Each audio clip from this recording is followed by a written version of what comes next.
ملګرو بلوچستان کې چې کومه واقعیت شوې ده دا انتهایی د افسوس نه ډکه واقعه ده. واقع داسې ده چې د یو هلک او د جینۍ په خپل منځ کې مینه او محبت هغه تعلق و.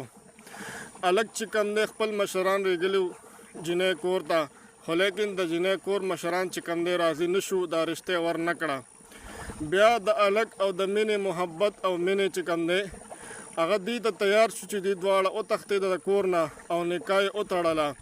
2 کاله د کور نه بارو. بیا د جینۍ چې کوم مشرانو هغې په دوکه باندې دغه دواړه چې کوم دی را وغوښتل او هغه دعوت یې ورکړو، خو دا دعوت چې کوم دی دا د روټۍ نه و، بلکې دا دعوت چې کوم دی دا د مرګ و، دا د ویشتو دعوت و.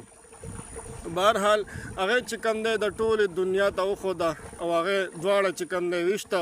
دا ډېر د افسوس خبره ده.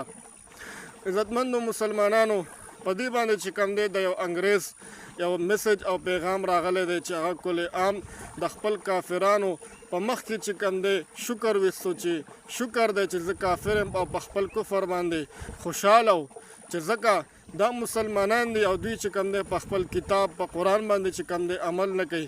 په قرآن کې دا راغلی دی چې جینۍ په خپله خوښه باندې دا چې کوم دی نکاح کولی شي. بهرحال په دې کې یو میسج او پیغام دا ورکوم چې بعضې هغه مشرانو ته، هغه پلارانو ته چې هغوی ته رشته راځي او رشته ښه وي، خو لیکن دغه پلاران چې کوم دی رشته نه ورکوي. دوی دغه پلاران مال او دولت ته ګوري. بهرحال چې کومه رشته راشي او دغه رشته ښه وي، نو دغه پلارانو ته چې کوم دی پکار دي چې دغه لور چې کوم دی په ښه طریقې سره، په احسن طریقې سره ورکړي. او بهرحال چې کله رشته راځي نو د پلار ته چې کوم دی دا پکار دی چې هغه به د خپل لور نه تپوس او اجازت غواړي. دا د لور چې کوم دی حق دی. ډېر خلک چې کوم دی، ډېر پلاران د خپل لور نه تپوس نه کوي او په خپل ترو باندې چې کوم دی خپله لور ورکوي. دا ډېر د افسوس خبره ده.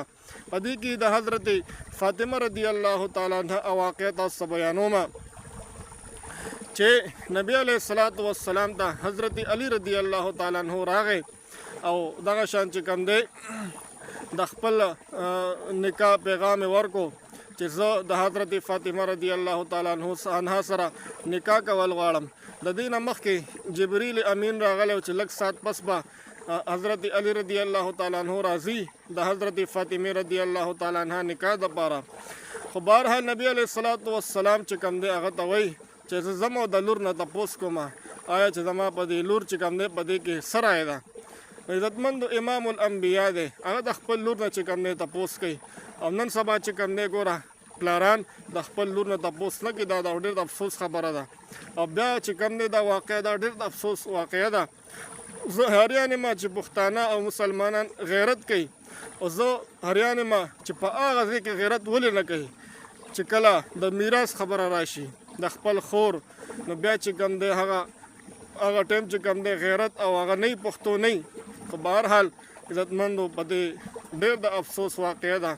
ما چې ستاسو څو خبرې تاسو ملګرو سره شریک کړم. تاسو چې کوم دی خپله رایه راکړئ کمنټ کې چې یاره تاسو په دې کې څه رایه ده.